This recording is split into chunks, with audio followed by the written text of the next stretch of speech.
لە ساڵێکدا یەک ڕۆژ بۆ بەرەنگاربوونەوەی گەندەڵی لە هەرێمی کوردستان چی دەگۆڕێت؟ لە کاتێکدا 27 ساڵە بەوتەی بەشێک لە پەرلەمانتار و ڕۆژنامەنووسان گەورە سیاسیەکان گەورە بازرگانەکانی وڵات بن و بەرپرسان و دەسەڵاتدارانی حیزب و حکوومەت خۆیان هۆکاری سەرەکی گەندەڵی بن. بەوتەی پەرلەمانتارێکی فراکسیۆنی کۆمەڵ ئیسلامی ئەو سیاسیانەی لە لووتکەی دەسەڵاتن لە سەرۆکایەتی هەرێم و حکوومەت بازرگانی دەکەن و دۆسیەی گەندەڵیان هەیە و خۆشیان پارێزەری گەندەڵین.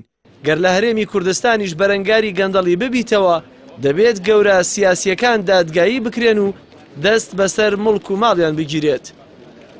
جگەلەوەم سیاسیانەی کە حکومڕانی هەرێمی کوردستانەکەن لە لووتکەی دەسەڵاتی سەرۆکایەتی هەرێم و حکوومەت و هەموو جومگەکانی تری حکومڕانی بۆ خۆیان خەریکی بزنسن لە ناو سیاسەتا کە ئەمە لە هەر وڵاتێکە هەبێ بێ ئەمانە دادگایی بکرێن نەک حکومڕانی بکەن و دۆسیەی زۆری گەندەڵی ئەمانە لە دەستەی دەستپاکی و دادگای دەستپاکیە بەڵام بەداخەوە لە جێی خۆی وەستاوە و ناهێڵن بچێتە پێش. ئەگەر بەرەنگاری گەندەڵی بیتەوە لە هەرێمی کوردستان دەبێ کێ دەسەڵاتی حکومڕانی حیزبی لە هەرێمی کوردستان زۆرە ئەوانە پێش هەموو کەس دادگایی بکەی وە سەروەت و سامانەکەی کە لە دەرەوە بەدزی بردویانە و ئەوەشی لە ناوەوە بە ناوی خەڵکی تریانەوە کردو هەمووی دەستی بەسەرا بگیرێ.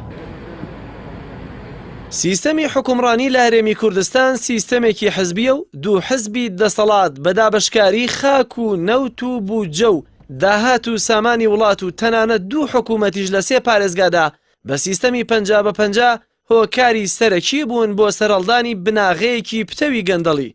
بە بڕوای ڕۆژنامەنووسێکیش تا ئەو کاتەی سیستەمی حکومڕانی لە هەرێمی کوردستان سیستەمێکی حزبی بێت ڕۆژێک بۆ بەرەنگاربوونەوەی گەندەڵی هیچ لە دۆخەکە ناگۆڕێت کە هەموو ڕۆژێک گەندەڵی بکرێت.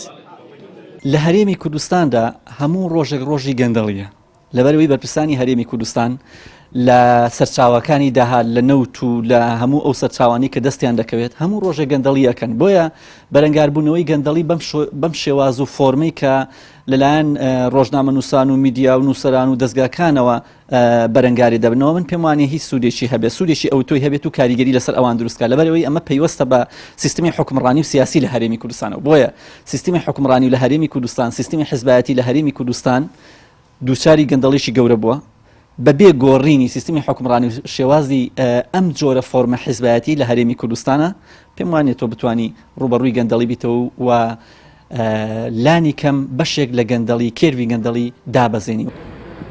بە ڕۆژێک لە ساڵێکدا چۆن دەتوانرێت قەڵای گەندەڵی بڕوخێندرێت کە ساڵ 12 مانگ و گەورە دەسەڵاتدارەکانی وڵات بنیادیان نابێت کە هەر خۆیان بە یاسای وڵات دروستیان کردووە و بە یاسای وڵاتیش پارێزگاری لێ دەکەن کە ئەنجامەکەشی ئەوەیە تا دێت حزب و خزم گەورەتر و خەڵک و حکوومەتیش لاواستر دەبن. جەلال محەممەد، کەناڵی ئاسمانی پەیام، سلێمانی.